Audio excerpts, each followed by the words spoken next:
Malcolm W. Brown, what's the origin of the title Muddy Boots and Red Socks? Well, it came out as sort of a joke, actually, and it kind of stuck.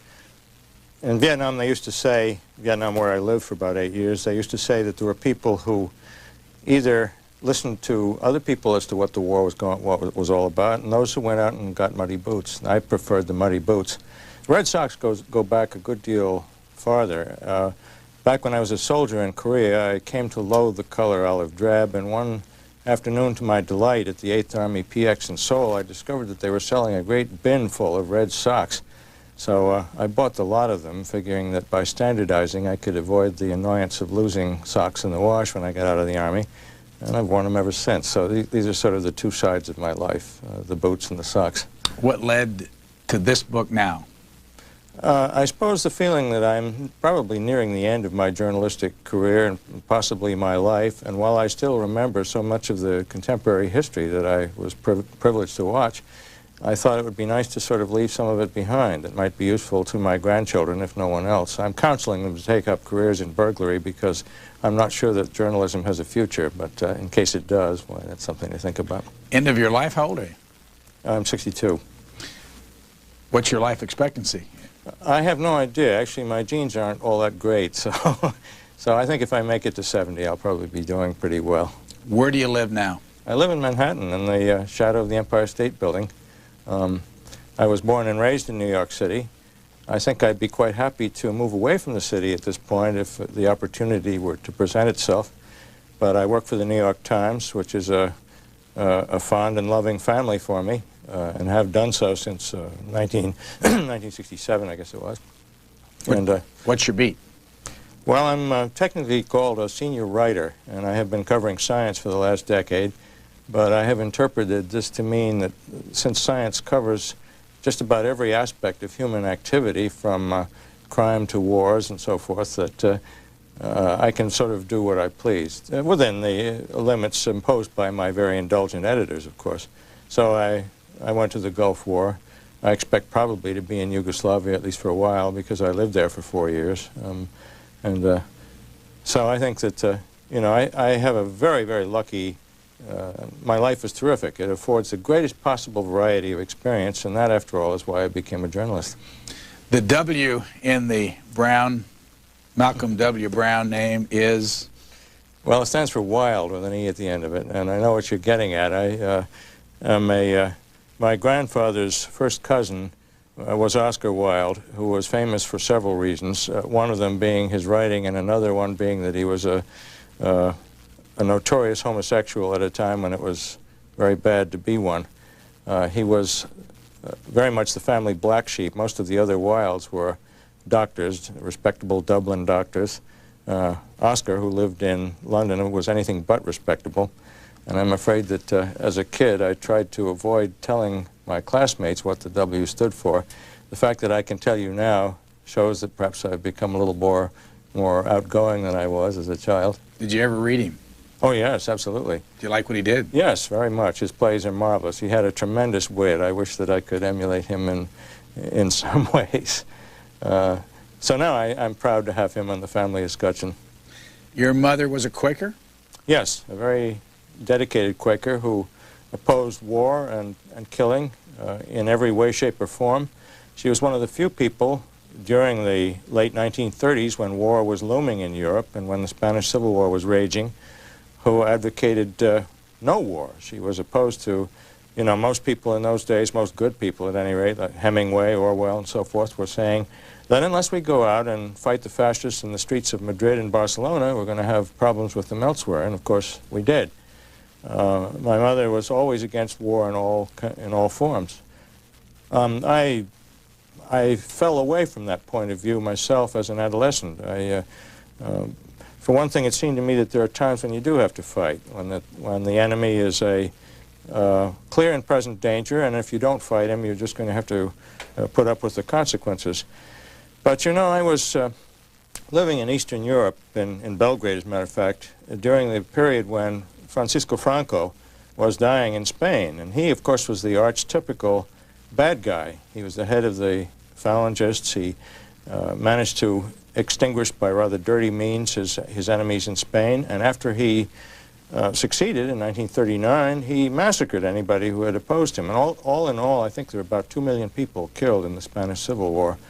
Well, as he lay dying, I was there. I was back in Spain because I speak Spanish, and preparing myself to cover a new civil war. It just seemed to me inconceivable that with his passing, that you could have anything else but a civil war. So many of the old communists coming back from Russia, for example, the Falangistas, who were his allies, coming up out of the woodwork to fight him. And yet he died, and what happened? Absolutely nothing. He died peacefully. Spain became a constitutional monarchy, and now it's a model democracy in Western Europe. And so one can't help wondering, why did those 2 million people in Spain live? Why did they have to die in what seems to me now to have been a useless conflict? Let's take a close look at this cover. You see a typewriter there, and you see some cigarettes and passports, and I think a dog tag there, and a camera. There's a Russian driver's license and a Chinese press card, too. Is all that stuff yours? Yes, that's all mine. The camera has been battered and beaten in many a conflict, and that was used to take a photograph of a monk who burned himself in Saigon in 1963. I want to show those pictures in just a moment. Was this cover your idea? No, I had nothing to do with it. I'm very pleased with it, though. My publisher, Times Books of Random House, I think did a wonderful job in putting it together. I like the type and the whole way it's arranged. One of the things I noticed was you thanked Peter Osnos in the opening acknowledgments, and then buried in your book, you and Peter Osnos, when he used to be at the Washington Post, were on a trip together over in Russia somewhere? Yes, uh-huh. And years later, what's that friendship like? Oh, well, it's been very close because our paths have crossed in several parts of the world. We were contemporaries in Vietnam at one point in 1972 before I was expelled from Vietnam. He was the Washington Post bureau chief there and was courting his wife, Susan, who at the time was our office assistant in the New York Times bureau, so there was a certain nepotistic connection between the two organizations. And then Peter was bureau chief for the Washington Post in Moscow at a time when I was covering Moscow in the summertime. My normal residence was Eastern Europe, but the bureau got kind of thin in the summertime, and I'd go over and sort of help out. Did he have anything to do with you doing this book with the Times books? Oh, yes, he was my editor, yes. He encouraged me to undertake it and suggested that when I wrote it that I keep my grandchildren in mind, which is exactly what I did. I found him a very tolerant and helpful editor who worked with me on one revision, a rather minor revision, but it certainly improved the book.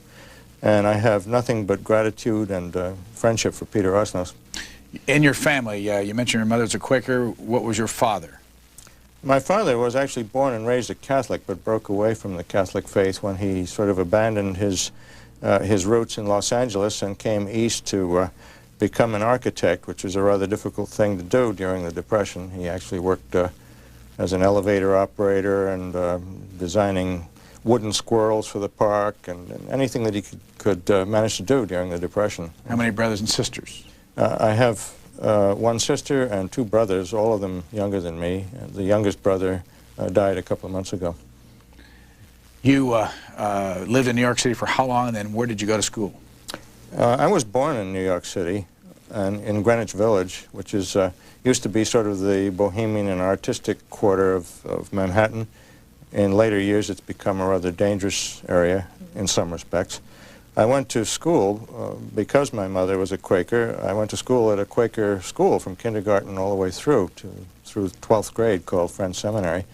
For me, it was wonderful. It happened that school had marvelous teachers, and the only objection I had was that they got me so interested in everything that it took me a while to settle down on a career. And then after school? Then I went to Swarthmore College, also a Quaker school in Pennsylvania, where I studied chiefly chemistry. And after college, then I worked as a laboratory chemist for about 4 years. And where? In New York City for a consulting firm that would, for example, ask, clients would come to us. I remember that a French chewing gum company came to us in 1954, I think it was, when Arbenz, the president of Guatemala, was overthrown in a coup that had been engineered by the CIA. many Americans didn't realize at the time, I think, that Guatemala was the world's principal source of high-quality chicle, which is one of the ingredients in chewing gum. So part of my job was to devise substitutes for chicle for this French chewing gum manufacturer, and that sort of thing. It was not very high-level science, I must say, and when the time came for me to abandon it, I left with no serious regrets. How did you find yourself in Korea? Well, I was drafted. The Army actually taught me two trades. It first taught me how to drive tanks, both Russian and American, and sent me to Korea. And in Korea, shortly after I arrived there, the Army, for reasons best known to itself, decided that I would probably do less damage writing for Pacific Stars and Stripes and military newspapers than I would driving a tank. And so I was taught the rudiments of journalism, really, by the little Army organization that I worked for. How long were you in the service? 2 years, the minimum for a draftee. That was the normal tour of duty for draftees. When did you go to work for the AP? After getting out of the Army, I worked first for a small newspaper in upstate New York, well, about 100 miles north of New York City. With a very enlightened view, I conned them into sending me to Cuba just after the revolution and spent some time in Cuba, where I had a marvelous time getting my feet wet as a correspondent and filing, incidentally, for what had then become UPI. United Press had merged with International News Service to become UPI, and I was among the correspondents who were there during the final days. After that, soon after that, I was hired by the Associated Press, the arch rival, sent to Baltimore for about 8 or 9 months, and then miraculously got the very job that I wanted, bureau chief in Saigon. Go back to Cuba just for a moment, and I'm looking for the gentleman's name that you write up so much. I can't remember. La Cabana. Herman Marx, you're probably thinking of, the Yankee butcher executioner. Yes, he was one of the less savory characters there, and there were lots of unsavory characters. Like several other, I suppose probably a dozen other Americans, he was an adventurer, and he decided to join forces with the Castro rebels out in the Sierra Maestra when the revolution was going on. And he was of such help to, particularly to Che Guevara, that after the revolution succeeded in January 1st, 1959, he was placed in charge of La Cabana, which is the big municipal prison in Havana, where virtually all of the local firing squad executions were conducted, and there were dozens of them every day. It was a time of great bloodletting, perhaps not as bad as the French Revolution, but in the same spirit. Cases of it was a case of a young boy who asked, before being shot, that the executioners spare his face because he wanted his body returned to his family. He'd been in the forces loyal to President Batista, and Marx said, "Sure, kid, don't worry about it, we'll leave your face alone." And then after the execution, Marx gratuitously went up and just emptied his .45 into this boy's head from all directions. He was that kind of a guy. He was a sadist. I made it my business to try to interview him. As far as I know, I was the first American newsman to interview him, to sort of try to capture the flavor of what this guy was like. He ended up coming back to the States. Yes, he did. He was,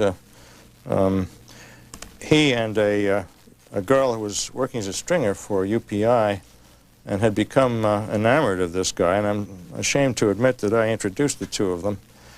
Long after I had left Cuba, hijacked a fishing boat because both had been made aware that they were on a death list of some kind. What had actually happened was that Che Guevara, in particular, had decided that this guy was just too much, that he was giving the Castro regime a very bad image by being as brutal as he was, that it was time to stop the mass executions and to get rid of Marx. That's essentially what happened. So he and Jean, this girl, hijacked a fishing boat and sailed it to the Yucatan Peninsula in Mexico and wet-backed it up. He had been deprived of American citizenship for having fought in a foreign army.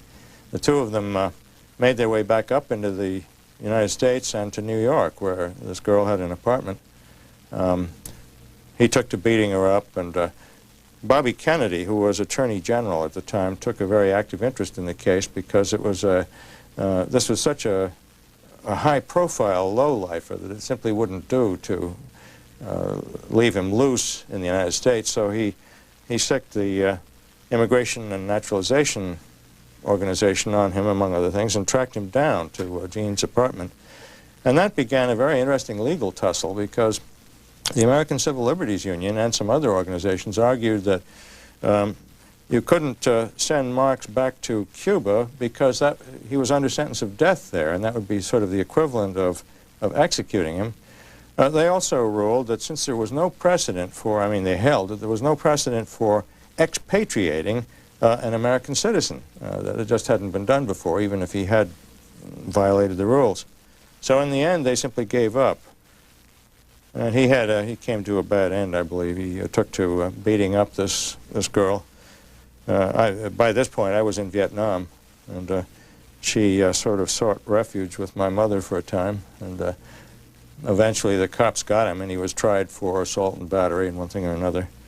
And he was in and out of jails. The last I heard was in the late 60s. He had there was a little newspaper account in the Times that he had he'd been injured falling out of a tree, in which he'd been perched with a pair of binoculars, peeping on some female neighbor. And after that, he just sort of disappeared from view. But Cuba, in the days just before and after the revolution, was a very strange sort of never-never land. There were very peculiar people. There were assassins who made themselves available for a very low price. There was one guy that I met in a bar who trying very hard to get a decent contract, and he offered me a cut rate, a 50% cut rate. If I could think of somebody for which I'd be willing to pay him $500, he would rub him out. Of course, thinking of what happened later, the stories that perhaps the CIA was working with some mafiosi in Cuba to try to engineer the assassination of Castro, made me think back of that episode. Of course, that came to nothing, although there were several attempts made on Castro's life.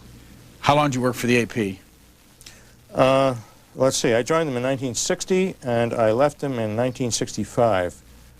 In the interim, I had won a Pulitzer, and I had lots of job offers, and I accepted the one from ABC TV. How long did you work for ABC TV? About a year. How come so short?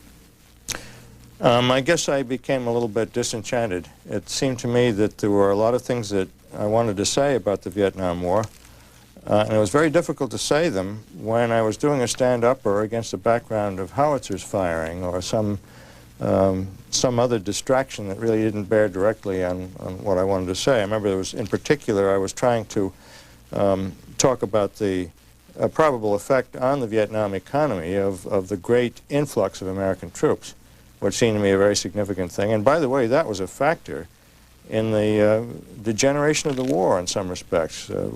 Inadvertently, we destroyed the Vietnamese economy, and in some ways that made Vietnam so dependent on the United States that we got into trouble. Actually, it was a trivial incident that led to my resignation from ABC. I wanted to cover an operation on one day, a military operation involving helicopters and small units that were going to be moving very rapidly. The ABC management in New York wanted me to cover a beauty contest, the selection of Miss Saigon, whatever it was, 1967, I think, no, 1966. And so I dutifully covered this beauty contest, but sent off my resignation along with a can of film. So that ended my career in television. What was next? Well, I took I was doing freelancing for a while. Because of my ABC contract, I had to do a couple of documentaries for them, and I did some radio work for the radio network. I was freelancing magazine articles to True Magazine, which is a long-defunct magazine for men, but which I thought was pretty good. And then I had a year's fellowship back in the States at Columbia with the Council on Foreign Relations, which was a nice sort of little break in my career and let me study some interesting things, and Mandarin Chinese and Arabic politics and some other odds and ends. And then when the fellowship expired, I realized that I'd have to think about making a living again, so I joined the New York Times then at that point. There's a picture in your book of three people. You're included in this picture. The gentleman on the left is David Halberstam. The gentleman on the right is Neil Sheehan, and the gentleman in the middle is you. AP, UPI, and the New York Times, all in one competitive group there? It was one of the rare times when we were actually on the same operation together. I don't even remember what the operation was. But of course we were all very active competitors, out to cut each other's throats professionally, although we were good friends off the field. And I think in some sense we've become better friends since we're no longer in competition than we were then. Have you ever gotten together, the three of you, and talked about the war? Yes, it happens quite regularly. In fact, just a few weeks ago, the New Yorker magazine asked us to assemble, along with Peter Arnett and Horst Voss, to pose for a group photograph for for a piece that they're doing, I think, on the early '60s and Kennedy versus Vietnam, something of that kind. And of course, whenever we have some pretext like that, we do get together and we reminisce and tell war stories and act like old soldiers, just as boring and obnoxious, I'm sure, to others. Do you agree? Do you agree on most things at this point, looking back? Yeah, I guess so. The interesting aspect, I think, of our work at the time was that despite the fact that we weren't really cooperating with each other because we were going out and doing our own thing, that we nevertheless came to some of very much the same conclusions about the way the war was going, the likelihood that America, the unlikelihood that America would be able to prevail there, and perhaps even the undesirability of a continuing American presence there. In some details, obviously, we disagree, but by and large, I think we view the Vietnam War in more or less the same terms. If you were to walk in, the three of you, into a room full of, let's say, the Americans for Conservative Action, and this is based on some of the things you say in this book, what would the reaction be of that group to the three of you today? I guess it would depend on what type of conservatives they were. If they were simply ideologues without any knowledge of either Vietnam or other world events, they might be inclined to throw rocks at us or something. If, on the other hand, they were conservatives who had served perhaps in the U.S. government or military or CIA during those years in Vietnam, they might say, well, these guys had a wrong-headed attitude, but their reporting was essentially accurate. I would hope that that's what they would say. Certainly none of the three of us were enemies of the armed forces per se. We're all loyal Americans. Neil and I were soldiers ourselves at various periods. I think that we can sit, as happened in the Gulf War. When I was back in Tehran, a lot of the soldiers and senior commanders that I had to deal with were Vietnam veterans. And they remembered my work, and I certainly, in many cases, remembered them and their units. And we were friends, essentially, despite the very high state of tension between the press and the military in the Persian Gulf. So I think that, it really kind of depends on the person. Conservatives don't necessarily hate us. I think if they think of us in terms of simply having done the best we could to report a difficult and complicated campaign, they may say, well, we should have stayed in Vietnam, we should have put a nuclear bomb on Hanoi or something like that, but these guys are not necessarily so bad. What I'm saying is that it's easier for us to get along with line officers and line troops than it is with the spin merchants. In your book, you say very positive things about Chester Bowles. You say he was a prince of a man. There's no question about it. He was sort of the archetypical liberal, I suppose, in the sense that he was a Stevenson Democrat. He was strongly for Humphrey and so forth, and he was a member in good standing of the Kennedy Camelot, and yet he was a very realistic fellow who believed that you should stick by your principles even in the face of political necessity. He felt that Kennedy was much too secretive in the way he conducted the prelude to the Bay of Pigs fiasco. In his attempted concealment of some of the combat role that America was playing in Vietnam, things like that. Let me quote you quoting him. The Cuban fiasco demonstrates how far astray a man as brilliant and well-intentioned as Kennedy can go who lacks a basic moral reference point That's Chester Bowles. And then you say, I think he sized up Kennedy to a T. What did you mean? I think Bowles admired Kennedy tremendously for his overall humane point of view in the conduct of world affairs. At the same time, I think that he resented Kennedy's secretiveness and the less agreeable aspects of his political savvy. He realized, I think, also that Kennedy, more than anyone else, had kind of brought us into the Vietnam War. And by 1963, it was obvious to a lot of people that that probably was not where we should be. Bowles played an important role in an incident in my own life. He happened to be visiting Saigon in 1963, visiting Ambassador Henry Cabot Lodge and so forth, and sort of doing some fact-finding. He himself was ambassador to India at that point. Well, it happened that my colleague, AP colleague, Peter Arnett, and I were covering a Buddhist demonstration at that time, at which the secret police beat up Peter pretty badly and smashed my camera and did some other nasty things, and then finally accused Peter and myself of having assaulted them, which of course was nonsense. But I had taken the precaution to photograph these proceedings, and although my camera was smashed, fortunately the film inside survived. I didn't know how I was going to get it out of the country, but I knew I had to somehow or other to defend our position, to show that it was not we who had started this fight, nor we who had struck any blows. Dave Halberstam was there too, by the way, and Dave very gallantly stepped in front of Peter and accepted some of the blows, took some of the blows himself.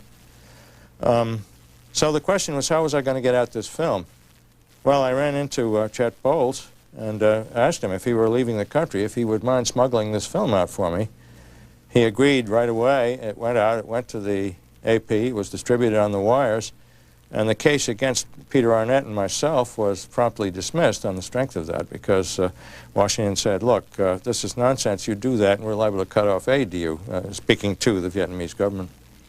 How many years, again, did you live in Vietnam?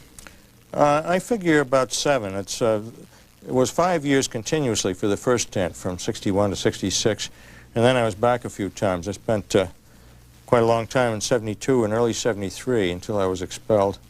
And then I was back for the end of the war in 75. You first married when? Well, I met my wife in 1961. Actually, the second or third day I was in Vietnam, I visited her because she was the Deputy Minister of Information and Chief Censor for the Vietnamese government. Her name? Her name was Le Liu, Win Thi Le Liu.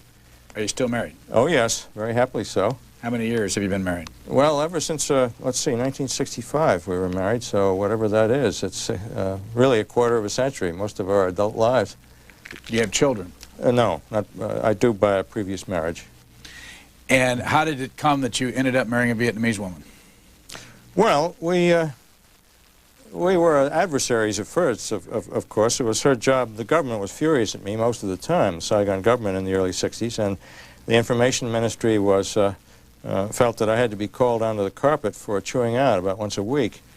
And as their employee, English-speaking employee, Le Liu was the one who had to call me in to take my licks. And eventually this ripened at first into friendship and then into love. And she finally decided that she could no longer work for what was basically a rather totalitarian government. It was modeled, the Saigon government was modeled in many ways, intentionally, after the communist government of Hanoi, excepting that instead of calling it communism, they called it personalism. But in other aspects, they wore blue uniforms like the communists. They had government officials had to attend weekly self-criticism sessions, just as they did in the North. The theory of the warfare they waged was supposedly based on Viet Minh tactics, but of course they muddled it completely. They never really mastered that. And most of all, it was an atmosphere in which there was neither free speech nor, well, I would just have to say it was not a free country. It was a country where arbitrary political arrests were commonplace and constant. And since my wife had been raised in France and England after her father, who had been a province chief, was murdered by the other side, she came back in the hope of working for a free and democratic Vietnam after having been recruited in Paris to come back, and became bitterly disillusioned. So She then, after the breakup, after she couldn't leave the government just automatically. You couldn't quit in those days. There was a loophole in the law that permitted her to emigrate to Australia, provided she were working for a friendly allied information service. So she helped to set up the Vietnamese language service of Radio Australia, and then after a few months she was able to come back to Vietnam as a free woman. When did she become an American citizen? Well, when we went back to the States for my fellowship year, which would have been in 1966, she became an American. You tell a story, though, in the book where the two of you are, I believe, in North Vietnam, and there's a passport problem. You come back in through Vientiane, Laos, back into South Vietnam? Yes, that's right. She couldn't get back in? It was a nasty episode, and it really sort of illustrated the sort of petty meanness that some American officials saw fit to vent on me and indirectly on Le Liu. I had been expelled from South Vietnam in late 1972 for having reported corruption in their Veterans Administration, that having reported that the widows of Vietnamese soldiers killed in combat had to put some kickback money back into the people who were responsible for paying for the funerals of these guys, so that for every funeral the officialdom of Saigon was raking in half the price of the funeral. It was a disgraceful thing. It was one of the many aspects of the Vietnamese government that helped to lose the war. At any rate, my wife Le Liu and I at that point were living in, we were sort of commuting. We had no place to live, but we had hotel rooms simultaneously in Vientiane in Laos, in Phnom Penh in Cambodia, and in Bangkok in Thailand. And one day we got the word that a group of American, this was in 1973, that a select group of American reporters would be permitted to fly to Hanoi to witness the release of the last of the American POWs. So naturally we jumped at the chance. Walter Cronkite was with us. I think a lot of senior American correspondents and writers. Le Liu was allowed to come as the photographer for the New York Times, which she did a lot of photography for me. But her real value there was in being Vietnamese. She was the first Vietnamese American to arrive in North Vietnam, and it was a fascinating and important trip for both of us. It led to some wonderfully illustrative stories, I think, in the New York Times. But at any rate, when we got back to Cambodia, Le Liu noticed that there was a North Vietnamese visa stamp in her passport, which is the last thing in the world she wanted, because she wanted to be free to travel to South Vietnam to visit her family and all that sort of thing. So she asked the American consulate there to if they could give her a duplicate passport without the stamp. This was fairly common procedure at the time when Israel and the Arab states, for example, didn't recognize each other's visas. You could not go into an Arab nation if you had an Israeli stamp in your passport, and so therefore the State Department would issue duplicate passports. Well, we thought it would be just a matter of routine, but they saw this as an opportunity to make trouble, so they just seized her passport on the grounds that she had, that as an American she had gone to Hanoi without prior approval by the State Department. Of course, we'd all gone there without prior approval. It simply hadn't been time. We had only a few hours' notice before jumping on the plane.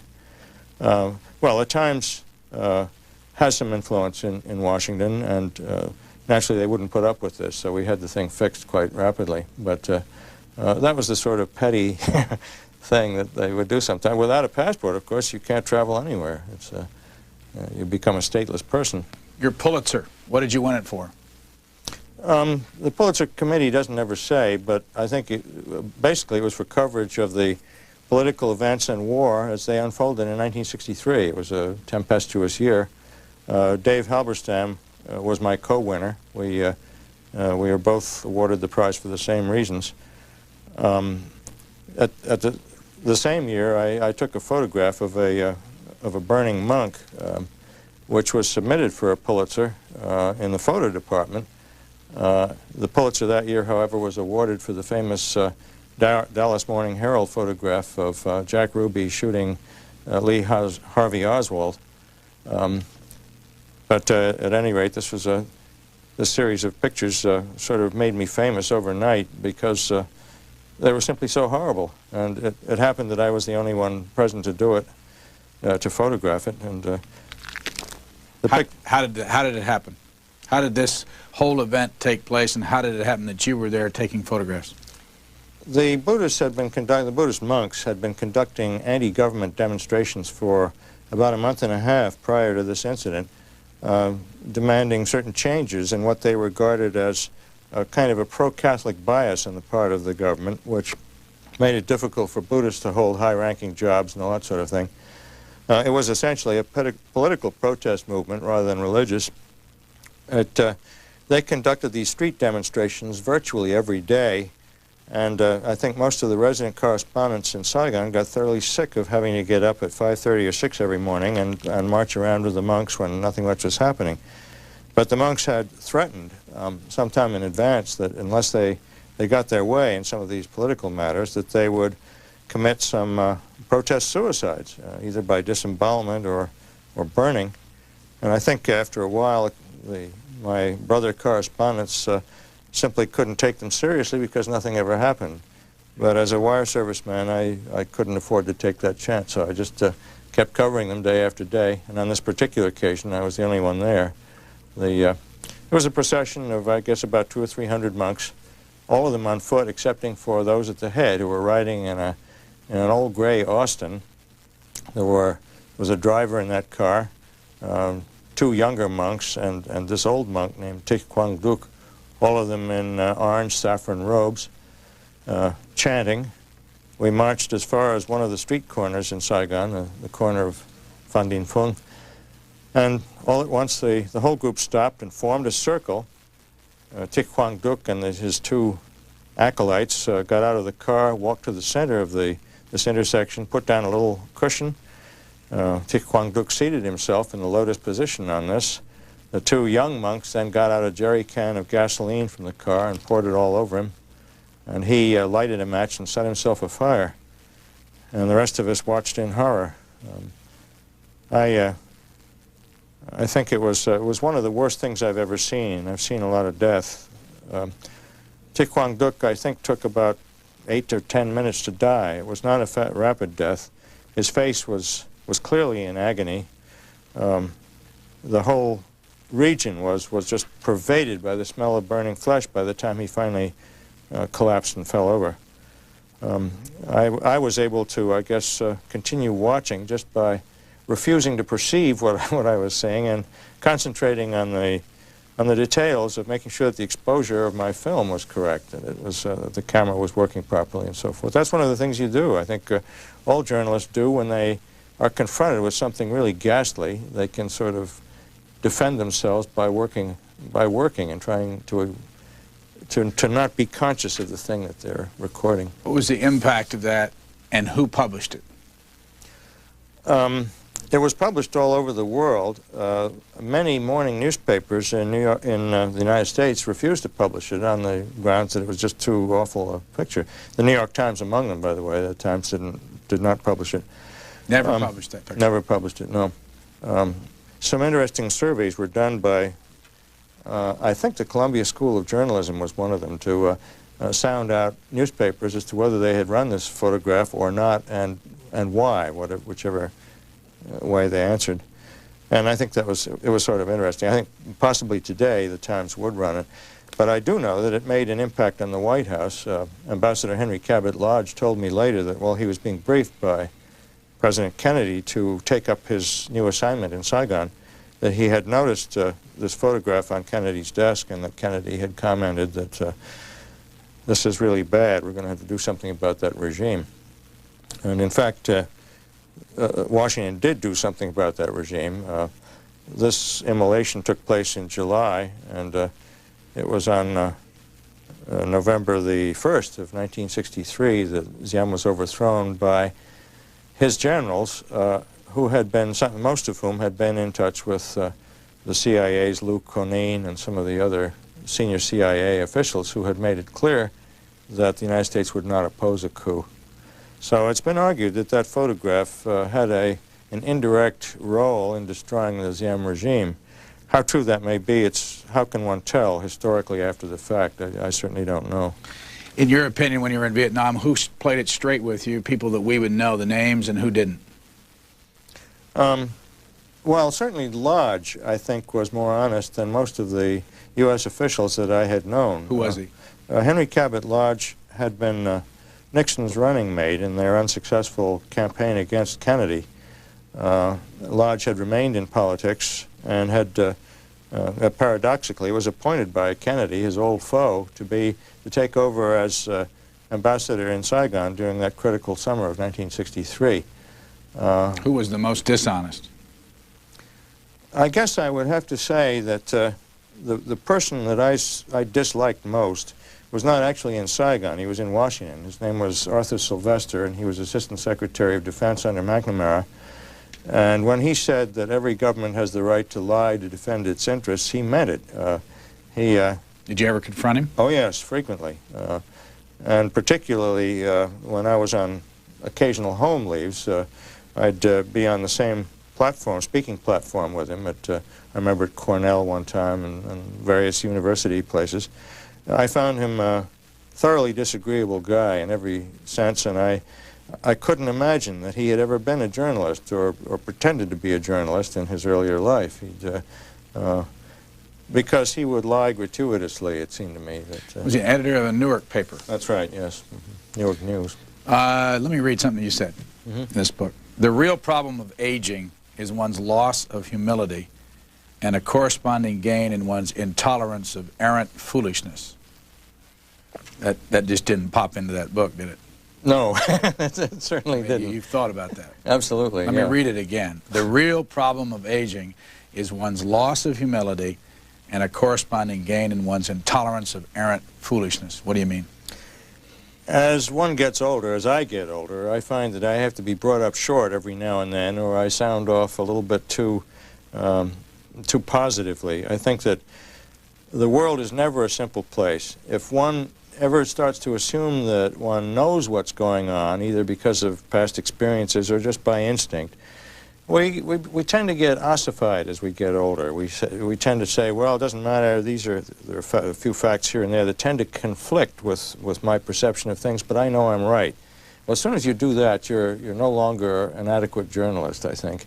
And there's a great danger. I've seen it happen time and again. It happened certainly to some, but by no means all, of the reporters who covered World War II and Korea. Some of whom we had to confront in Vietnam. When I was young myself, I think that some of them despised us as being young and inexperienced. That was the favorite sort of description of the so-called Young Turks there. And now, as I grow older, I see the dangers of becoming one of those old fogies, I suppose, who can really cause a lot of damage. So I think that this is not. It doesn't necessarily happen. There were some great people. I happen to think that Homer Biggert of the New York Herald Tribune and then later with the New York Times, who won Pulitzers, is one of the really great ones. He could always, he was a bit snappish in his old age, but I think that he was always receptive to new ideas and changes in perception. And that's what makes the difference between a great correspondent or reporter and one who merely ossifies with age. Later on, you say, okay, you're talking about earlier people that appeared with you on the platform during this whole war period. You had a lot of unhappy experiences? Well, there were certainly, when a discussion is organized at a college campus, you are frequently sort of posed against somebody else to sort of balance the thing. Although I remember there was one session in California at which I was seated at the same table with Martin Luther King and Robert Vaughn and Senator McGovern and Ernest Greening. Ernest Greening, yes, who was, to my mind, one of the great figures of the Vietnam War. He and Wayne Morse were the only two members of the Senate to oppose the Gulf of Tonkin resolution, and they turned out to be absolutely dead right because that resolution was based on a lie, an imaginary North Vietnamese torpedo boat that had supposedly attacked an American destroyer in the South China Sea, and which has evidently never happened. It was later shown that this had just not occurred. Well, at any rate, Greening and Morse were, the rest of the Senate heaped contumely upon those two guys, and they were declared to be erratic mavericks and know-nothing liberals and who knows what, but they were right, and so I admired them. Talk about Herman Kahn, who's deceased but used to be with the Hudson Institute, says, or one of the other Vietnam crusaders, hearing myself and my colleagues described as young and inexperienced, quote, taken in by the Viet Cong, selling our great fighting men short, undermining our loyal allies in Asia, and generally comporting ourselves like traitors. Later you have a quote here, you're the kind that would have let Hitler run over this country, Brown. People say those kind of things to you? Yes, oh yes, they did. And of course there was a replay of some of that after the Persian Gulf business. Not that there was any implication that we had betrayed military security, but just the suggestion that we were objecting to military constraints, that we objected to the Pentagon's keeping us running on narrow tracks. The fact that we should object to the Pentagon at all is what ired some people. And, let me ask you this, though. I mean, in reading this whole chapter here, you talk about how people would say those negative things about you, and then the next page you talk about your friends being Martin Luther King, Pat Brown, Robert Brown, Vaughn, Ernest Greening, and you say, for once, I could shake hands amicably with everyone at the speaker's table. Would people listening to this think then that you were friends with those guys and the other people didn't like you, so then you really were on their side? I was on their side to some extent, but I have to say one thing about my own feelings about the Vietnam War. We who were covering it, I think, never really experienced the kind of polarization that was going on in the American mainland during that period. And you know, Americans seem to have been divided up between hawks and doves at that time, and the tone of argument became increasingly strident and even violent during those years. Well, in Vietnam, we saw things quite differently. There was nothing about black and white. It was shades of gray. All of us who were there knew that, for example, atrocities, which, you know, the communists were charging that the American forces were committing atrocities nearly every day, whereas those who, the so-called doves, were charging, the so-called hawks were charging that the atrocities were all on the other side. Well, I saw plenty of atrocities on both sides. There were no nice guys in Vietnam. It was not a nice guy war. So to say, you know, to say that I was on one side or another would have been unrealistic, and yet I must say I felt friendlier toward the likes of Martin Luther King and Senators Greening and Morse, simply because I think that they were better plugged into the reality of the situation. I took years to come to terms with the trauma those last days of the war left me, and even now I try not to think about that cruel April 1975. Yeah. In the next page you say, I have not visited Vietnam since then. Saigon was home to me for a long time, and it's probably true, as Thomas Wolfe observed, that you can't go home again. Still traumatic for you, and will you ever go home? Oh, it is. Yes, I might at some point. I'd like very much to go back now that I think, for one thing, I think the hatreds have disappeared to some extent. But for me, what the end of the war meant was the wrenching apart of families, these terrible, cruel separations. It was a bit, I suppose, like the erection of the Berlin Wall, that all of a sudden families that had been together were divided. My wife's family was divided by that final end. As the panic erupted, as people were scrambling over the embassy fence to get on the last helicopter or trying to get on a jeep or bus or anything to get into Saigon airport and get on the CIA's black airlift, it was pandemonium, and the worst in everybody was being brought out in many cases. Huge bribes were being offered to Americans to try to get them on a list of some kind.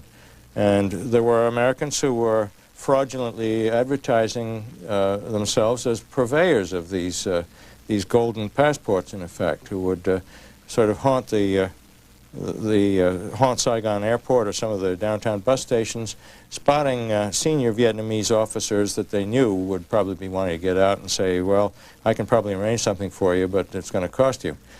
That went on. The wretchedness of human behavior really sort of came to the fore.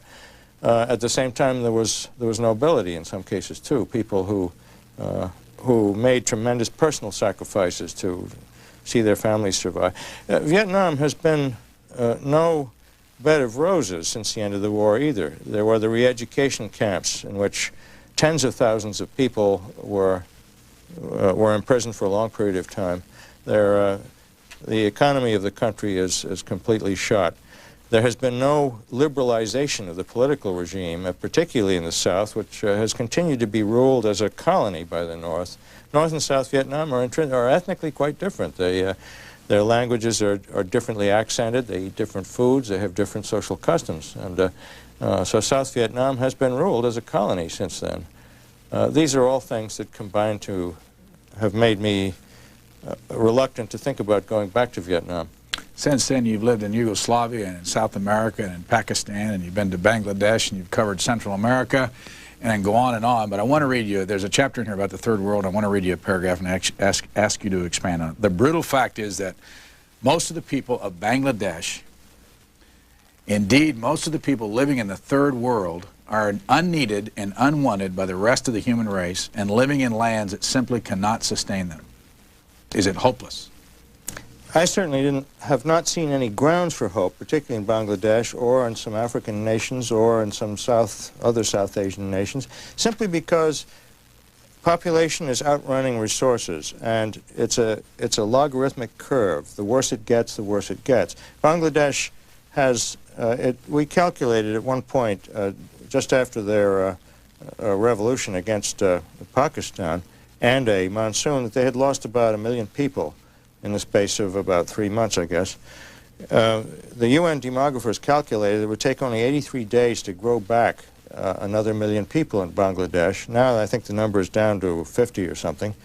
There are simply too many people and no resources, and there's no check on the population. I have to say that overpopulation, I think, is the single biggest problem that confronts all of us. I'd love to see more in the news about this. We're now writing about environmental problems for the first time, the greenhouse effect. What do we do with nuclear waste? How about the ozone hole caused by chlorofluorocarbons? All of these problems are intractable, almost inevitably and permanently intractable, unless we do something about population, which underlies all of them. We're jumping all over the place because we've got just a little bit of time left. Prague, the most beautiful city in the world? No question about it. With some very bad memories. During the Husak regime, some of the worst human rights abuses happened in Prague, and I can't help forgetting being arrested with Pavel Kohut, the playwright, and having had a lot of trouble with the Prague police during the bad old days.